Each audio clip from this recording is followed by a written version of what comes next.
You check your portfolio on your lunch break. It just ticked past $100,000. Your heart does a little skip. Somewhere, you remember hearing this is the moment everything changes. The number where wealth starts building itself. Where your money finally starts working harder than you do. So why does your account still feel exactly the same? Here's an uncomfortable truth nobody tells you at $100,000. That number does not mean the same thing for everyone. If you're investing $10,000 a year, a $100,000 portfolio earning 10% just handed you another $10,000. That is a genuine snowball. Your portfolio is matching your own effort. But if you're investing $50,000 or $100,000 a year, that same $100,000 balance is not a snowball. It is barely a snowflake. So will your money magically take off once you hit six figures? Maybe. But most likely, no. There is a story going around that this idea came from Charlie Munger, roughly 30 years ago. If that is true, $100,000 back then is closer to $400,000 today. And I get why people cling to the number. It is a huge milestone. But it also creates a lot of confusion because wealth building does not happen in one leap. It happens in 5 stages. And almost nobody in Australia talks about the most important one. Stage 4. Spoiler, it is not retirement. Quick disclaimer before we go further. This is general information, not personal financial advice. I am ignoring tax, fees, sequence risk, and the fact that markets never move in a straight line. And when I say wealth, I mean investable assets. Money that can pay you back. Not your home, not your car, not your net worth on paper. Stage 1 is stability. This is the stage before compounding even starts. You are not trying to get rich here. You are trying to stop going backwards. Paying off bad debt. Building an emergency fund. Figuring out where your pay actually disappears to every fortnight. This stage feels boring. Everyone online is talking ASX shares, ETFs, property, the next AI stock. But if your finances are leaking, investing harder will not fix it. It is like pouring water into a bucket with a hole in the bottom. At this stage, the engine is not your investments. It is your cash flow. Get that wrong, and every market dip turns into an emergency. You invest $5,000, the car dies, you sell the investment. You invest $10,000, a bill lands, you're back on the credit card. Before the snowball rolls, you need a base solid enough that your money can actually stay invested. Stage 2 is the manual engine.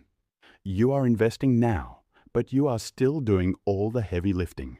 Your income and your savings rate matter more than your returns because your own contributions still make up most of the balance. Say you've got $50,000 invested and the market runs 10%. That is $5,000.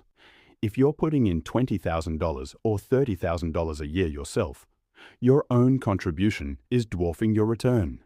Even at $100,000 invested, a 10% year only hands you $10,000. Meanwhile, someone investing $100,000 a year sees that same $10,000 return as a rounding error against their own contribution. This is exactly why comparing yourself to strangers online is toxic. A $100,000 portfolio can be a turning point for one person, and barely the starting line for another. You're not behind. You're just still the engine. Stage 3 is the snowball point. Not the point where you stop working. The point where your portfolio stops being a passenger and starts pulling its own weight. Here is the maths. Your snowball number equals your annual contribution divided by your expected return. Invest $10,000 a year at 10%. Your snowball point is $100,000. Invest $30,000 a year. It jumps to $300,000. Invest $50,000 a year. $500,000. Invest $100,000 a year. A full $1 million. So the first $100,000 changes everything idea is not universal. It depends entirely on how much you're putting in. A high saver can blow past $100,000, then $300,000, then $500,000 and still feel like they're doing all the work? And the uncomfortable answer is, they probably are. This is not financial independence. It just means your return is finally starting to match your effort. Which brings us to stage 4, the one almost nobody talks about, the coast point. This is the stage where your portfolio might not need more fuel. It just needs time. Say your target is $2.5 million by age 60, assuming a 5% return after inflation. How much would you need sitting there today, without adding another dollar, for that number to grow itself into $2.5 million? At 30, with 30 years to run, you'd need around $578,000 today. At 35, around $738,000. At 40, around $942,000. At 45, around $1.2 million. At 50, around $1.53 million.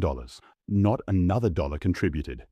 Just time doing the work. A 40-year-old sitting on $942,000 is not financially independent. They still need income. They still need to cover the mortgage, the groceries, the power bill. But their future may already be on track without them sacrificing every spare dollar to get there. This is where breathing room shows up. Maybe you don't need to invest $100,000 this year. Maybe $50,000 is enough. Maybe you spend more on your health. Maybe you take the kids on the trip while they still want to go with you. Here in Australia, a lot of this wealth sits inside super. And super is powerful. It is tax advantaged and it compounds away quietly for decades. But super is not the same as accessible wealth. Generally, you can touch it from 60 if you've retired, or from 65 regardless.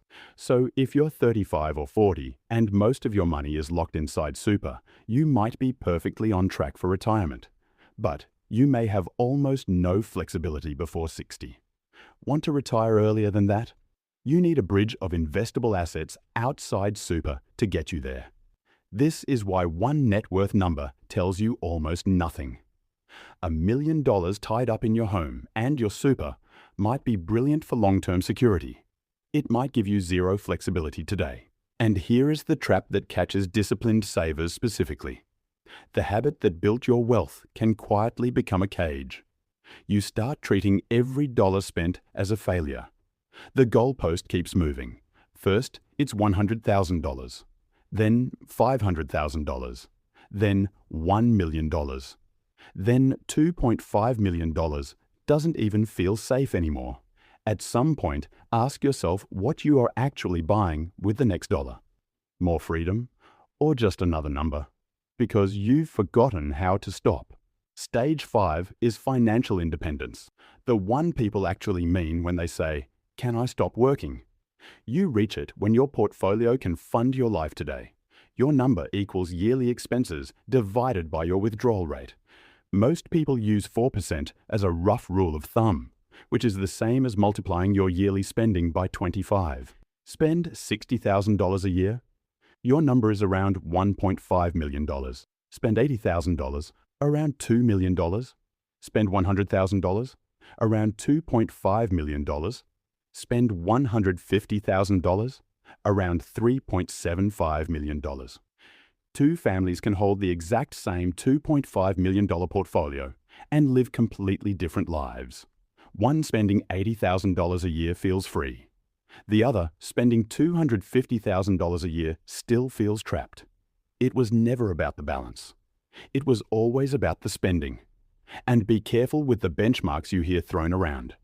The Association of Superannuation Funds of Australia puts a comfortable retirement at 67 around $630,000 for a single, $730,000 for a couple. But that assumes drawing down capital and a part-age pension alongside it. Early retirement is an entirely different game. No pension bridge, no super access, just your own portfolio carrying you for longer. So here are your 5 stages. Stability, where you stop going backwards. Manual engine, where your own savings still do the work. Snowball, where returns finally catch up to contributions. Coast, the most underrated stage, where your future may already be locked in without another dollar added. And financial independence, where your portfolio funds the life you're living right now. If you take one thing from this, let it be this. The goal was never to contribute forever. The goal was to build enough momentum that eventually, time takes over instead of you. If this helped something click, do me a favor and smash that like. It genuinely helps this reach more Aussies trying to figure this out. Subscribe and hit the bell so the next one finds you. See you soon.